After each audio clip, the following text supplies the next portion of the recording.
Welcome to our lectures on DC microgrid system. We shall discuss today the concept of the DC microgrid. This is our second lecture. So, we shall give you this will be our presentation layout today, that is introductions.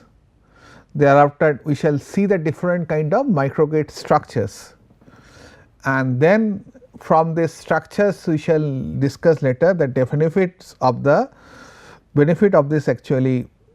of microgrids, then application of the microgrid, then different entities, that means the component of the microgrid, then distributed energy resources of the microgrid, and you will see that what are the different level of penetration of the power electronics in microgrids, and then classifications of the microgrid. Now, with the emergence of the smaller generating system such as solar PV, wind, fuel cell, micro turbine have opened up the new opportunity for on-site distribution of the power generations, because this generates power at the low level power as well as voltage. So, no point of stepping up very high voltage level and transmit it. So, for this reason we have a almost on-site installation and on-site consumptions. It is something like the rural economy. So, it grows the food in a village and it is consumed within a village. So, it is a self-sufficient village concept what Gandhi proposed, So, we revisit the same kind of village concept in the microgrid. Thus, economical challenges, technical advancement and environmental impacts are now demanding this distribution generation. So, self-sustained microgrids, and that can be a village. These DGs have received much attention. This is a distributed generations, because it reduces the burden from the conventional power system that we require to have a monitor totally and dispatch the data, huge data mining, data processing, and it is a totally a centralized system, and if something happens in a transmission line, whole network will suffer, there will be huge revenue losses. So, there are many disadvantages of the centralized power system, and thus we are gradually looking after the microgrid solutions. To overcome the irregular behavior and the increasing penetrations of the distribution generations, microgrid was introduced. Though it was started in USA, there is no problem, but this problem is well suited to address the huge number of villages and the rural rectification in India. For this reason, it has a huge significance in Indian context. So, microgrid look promising for future aspects. It has the ability to respond to the challenge in the load, because power system has a traditional way of thinking that we have to meet the demand. So, they continue to produce the large amount of power, but here philosophy is different. You require to spend energy as you have generated. The ability to respond change in the load while decreasing the feeder losses and improving the local reliability. So, this is the one of the biggest advantage. So, catastrophic failure and all those things will never occur here, because there is a load and source mismatch, then only this kind of conditions comes into the picture, and this should not be. Microgrids are low voltage network or distributed energy system can provide heat and power to a particular area employing generator and the load. Of course, solar heating system can be the part of your microgrid. So, this is one of the architectures or the structures of the DC microgrid.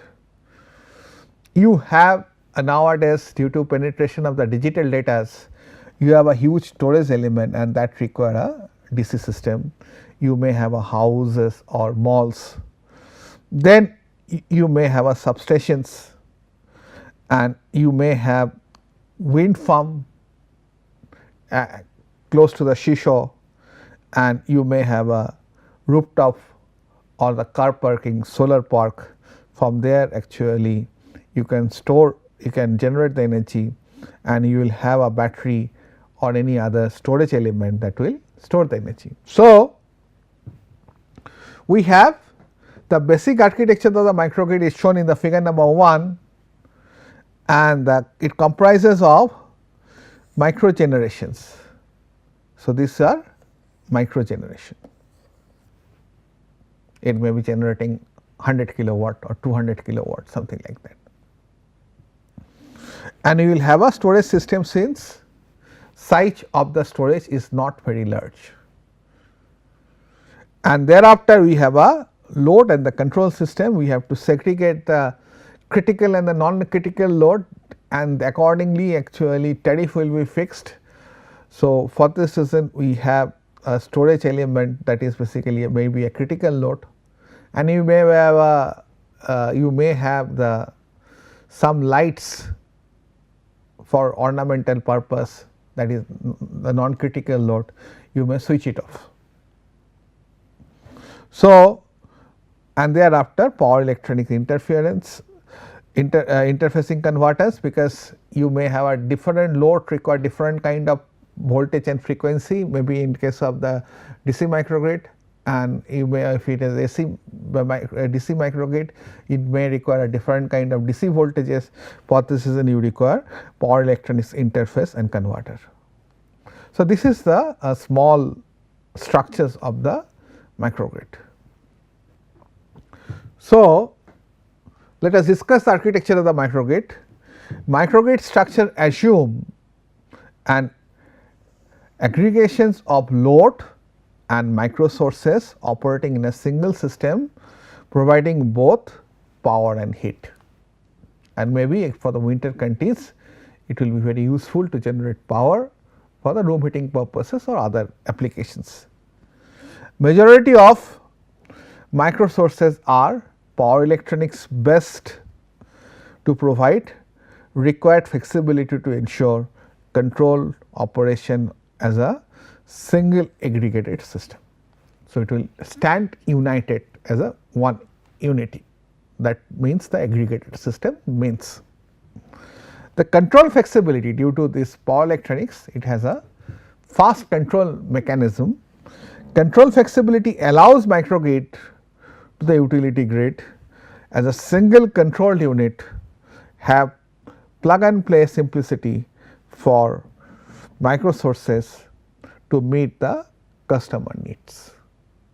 So, this is one of the great aspects. You can switch it on and switch it off loads. If you do not want to be connected to the grid, you switch it off from the and go to the islanding mode. If you find that you do not have a load, you may switch off your solar inverter and you can operate this way.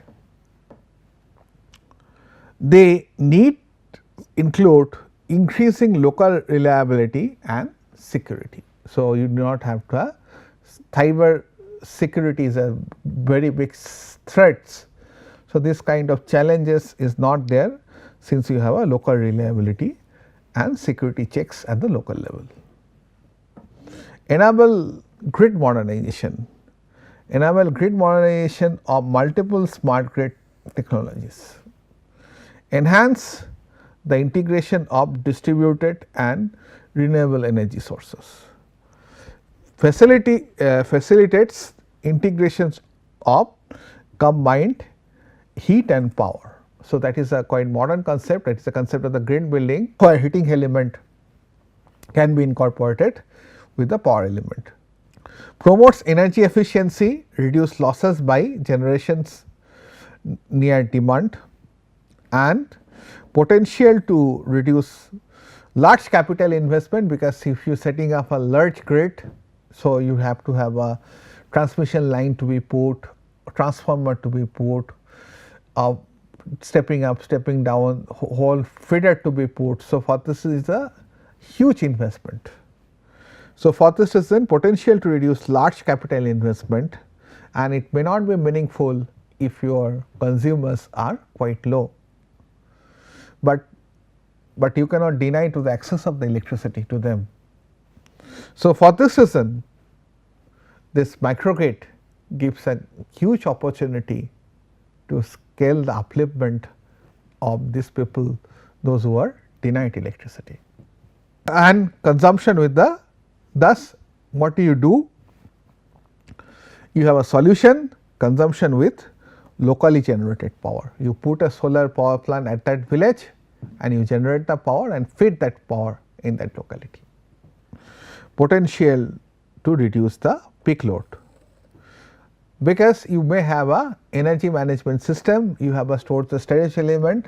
So, for this reason in evening maybe you may not take any power from the grid. If it is a grid connected system, in that way you can help to reduce the energy management system, peak power management.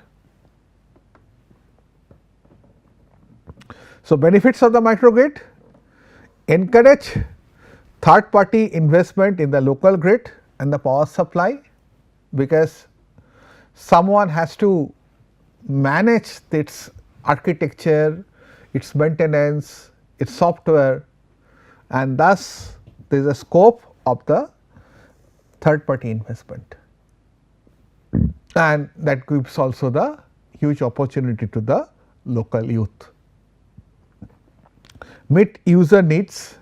So, ensure energy supply for critical load, that is one of the priority. Power quality and reliability control locally. So, it is not controlled centralized. So, where they will put this actually this power quality equipment like shunt active power filter or something that a local body does not have a say. So, you can monitor and generate your own supply. Promotes demand side management and load leveling, like if you have a less generations. So, accordingly you will have a get rid of the useless load, since it is a local level control. So, you have a more synergy while doing it. Promotes community energy independence. So, that will help us to build a self-reliant villages. So, we talk about the self-reliant villages. Now, we can have a self-reliant power efficient villages and allows for community development in electricity supply, and they also have a stake on those microgrid. So, for this reason local body will have a more say and the control over it. Designed to meet the local needs. So, that is one of the aspect. Every village has some uniqueness. So, you can address those uniqueness through these microgrids and increase the customer participations. Now, application of the microgrid. Microgrid can meet the need of the wide range of applications in commercial, industrial and institutional, as well as also for the domestics. Commercial, like you can think of one big shopping complex as an isolated entity, and you can have a solar rooftop system and the car parking solar system, and you may have a huge industrial house. They can put a solar system or wind, and the institution like us, we have a around huge amount of solar institutions, is almost all the rooftops in our institute. So, this can be treated as the microgrid. Larger microgrid application include communities ranging from the neighborhood to the small town to the military bases. So, this can be a small military bases where power reliability is an issue, there also you can establish a microgrid. Another largely untapped applications is the off-grid area of the world where billion plus people lives without the regular access to the electricity. So, this is the great challenge and the access to the electricity, and that can be achieved by the microgrid. Microgrid structures makes it a viable platform for large entities to reduce energy costs and generate revenue through the sale of energy during the period of the peak demand. That is also one of the way to look at it. So, once you store the energy and you sell it when you have a maximum power demand in a centralized system. Additionally, microgrid can efficiently and effectively provide off-grid areas a regular access to the electricity, that is what I was saying, as well as keep the light on the time of crisis for the critical application like hospital or any other critical applications. Now, we have discussed in a previous class also, microgrids are generally consisting of 4 parts. One is distributed system. So, you have a ring kind of architectures or some kind of architecture, but it is a distribution network. And you have distributed generation, solar, wind, micro turbine, all those things, and the storage elements or the energy storage, these are batteries or other entities, ultra capacitor, and controller and the loads. Load accordingly will be switched on based on the available energy availability. So, for this reason you require a controller to control the loads. Distributed generations technologies applicable for microgrid may include a range of technologies, because we have a wind farm, thus we have a wind power system, solar photovoltaic system, small or micro hydro power system, geothermal energy, biogas, ocean energy, single phase to 3 phase induction generator and the synchronous generator driven by the IC engine. Sometimes this is also used as a, these are basically the diesel generator. We are generally putting off this more gradually for the environmental issues. Power electronics microgrid application, we have a very efficient lighting, that is LED based lighting, that will shave our power consumption like anything. Interface for the renewable energy systems such as wind and the solar photovoltaic, electric power stages in batteries, high efficiency electrical drive used in the industry and the electric vehicle, and high voltage DC system. These are mostly the applications of your power electronics part. You may have a electric vehicle charging scheme, you may have batteries to have a peak power management, and you may have adjustable speed drive based lifts. So, these are all part of the power electronics in microgrids, and so P has therefore become an important part of the modern microgrid for this reason. Not only are the many storage and the distributed generations system connected to the microgrid via power electronics converters, many of the modern loads use some sort of the power conversion to ensure high efficiency and the high performance operation, like your all the LED has to be provided by the LED driver. So, it will ensure the proper, and you may want to have a dimming, or you may have to have a increasing the lighting, and you may have a smart lights, like once the person goes then light will be switched on, then once people is not there to save the power consumption, light may be off, and you may have a adjustable speed drive to control your centralized ACs. So, these are few entities of the power electronics in modern microgrid, but this is applicable in the institution level, not in a village level. So, you may have a different kind of microgrid suiting different kind of requirement. If it is an industry, If it is a shopping complex, it is a different kind of microgrid, and if it is a village, you have different kind of microgrid and different kind of load. So, microgrid can be classified based on these entities, that is a capacity. So, how much capacity, 100 kilowatt, 10 kilowatt, these are the capacity, based on that it can be categorized.